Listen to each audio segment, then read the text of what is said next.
Hi hello ನಮಸ್ಕಾರ ವೀಕ್ಷಕರೇ, ರಾಮಿ ರೆಸಿಪೀಸ್ಗೆ ನಿಮಗೆಲ್ಲರಿಗೂ ಸ್ವಾಗತ. ನಾನು ಇವತ್ತು ಅವರೆಕಾಳನ್ನ ಬಳಸ್ಕೊಂಡು ರುಚಿಯಾಗಿ ಮಾಡುವಂಥ ಒಂದು ಪಲಾವ್ ರೆಸಿಪಿನ ಶೇರ್ ಮಾಡ್ತಿದ್ದೀನಿ.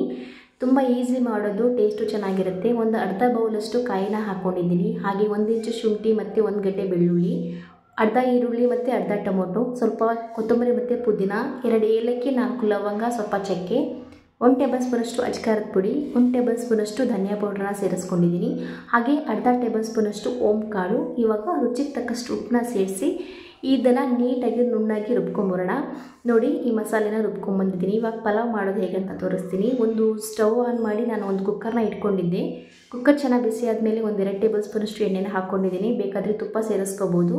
ಹಾಗೆ ಎಣ್ಣೆ ಕಾದಾದಮೇಲೆ ಪಲಾವ್ ಎಲೆ ಮತ್ತು ಒಂದು ಈರುಳ್ಳಿನ ಉದ್ದುದ್ದಕ್ಕೆ ಕಟ್ ಮಾಡಿ ಇಟ್ಕೊಂಡಿದ್ದೆ, ಅದನ್ನು ಸೇರಿಸ್ಕೊಂಡು ಅದು ಸ್ವಲ್ಪ ಟ್ರಾನ್ಸ್ಪರೆಂಟ್ ಆದಮೇಲೆ ನಾನು ಅವರೆಕಾಳನ್ನ ಸೇರಿಸ್ಕೊಂಡಿದ್ದೀನಿ. ಅದ್ರ ಜೊತೆಗೆ ಆಲೂಗಡ್ಡೆ, ಒಂದು ಕ್ಯಾರೆಟು, ಹಾಗೆ ಸ್ವಲ್ಪ ಬೀನ್ಸು, ಇದನ್ನೆಲ್ಲ ಸೇರಿಸಿ ನೀಟಾಗಿ ಮಿಕ್ಸ್ ಮಾಡ್ಕೊಳ್ಳಿ. ಇದರ ಜೊತೆಗೆ ಒಂದು ಟೊಮೊಟೊ ಕೂಡ ಸೇರಿಸ್ಕೊಂಡಿದ್ದೀನಿ. ಇದನ್ನು ಸ್ವಲ್ಪ ಸಾಫ್ಟ್ ಆಗೋಕ್ಕೆ ಅರಿಶಿಣದ ಪುಡಿ ಹಾಗೆ ರುಚಿಗೆ ತಕ್ಕಷ್ಟು ಉಪ್ಪನ್ನ ಸೇರಿಸ್ಕೊಂಡಿದ್ದೀನಿ. ಉಪ್ಪನ್ನ ನೋಡಿ ಸೇರಿಸ್ಕೊಳ್ಳಿ. ಹಾಗೆ ರುಬ್ಕೊಂಬಂದಿರೋಂಥ ಮಸಾಲೆನ ಕೂಡ ಸೇರಿಸಿ ಇವಾಗ ನೀಟಾಗಿ ಮಿಕ್ಸ್ ಮಾಡ್ಕೋಬೇಕು. ಎಷ್ಟು ಬೇಕು ನೋಡಿ, ನಾನು 2 ಗ್ಲಾಸಷ್ಟು ಅಕ್ಕಿನ ತೊಗೊಂಡಿದ್ದೀನಿ. ಹಾಗಾಗಿ 4 ಗ್ಲಾಸಷ್ಟು ನೀರನ್ನ ಸೇರಿಸ್ಕೊಂಡು ನೀರು ಕುದಿ ಬರೋವರೆಗೂ ಕುದಿಸ್ಕೋಬೇಕು. ನೀರು ಕುದಿ ಬಂದ ತಕ್ಷಣ ನಾನು ನೆನೆಸಿಟ್ಕೊಂಡಿರುವಂಥ ಅಕ್ಕಿನ ಸೇರಿಸಿ ನೀಟಾಗಿ ಮಿಕ್ಸ್ ಮಾಡ್ಕೊತಿದ್ದೀನಿ. ಇವಾಗ ಇದನ್ನೆಲ್ಲ ಮಿಕ್ಸ್ ಮಾಡಾದಮೇಲೆ 1-2 ವಿಸಲ್ ಬರೆಸ್ಕೊಂಬಂದಿದ್ದೀನಿ. ನೋಡ್ತಿರ್ಬೋದು, ಪಲಾವ್ ರೆಡಿಯಾಗಿದೆ. ತುಂಬ ರುಚಿಯಾಗಿರುತ್ತೆ, ಹಾಗೆ ತುಂಬ ಬೇಗ ಆಗುವಂಥದ್ದು. ಈ ರೆಸಿಪಿ ನಿಮಗೆಲ್ಲರಿಗೂ ಇಷ್ಟ ಆಗಿದೆ ಅಂತ ಅನ್ಕೋತೀನಿ.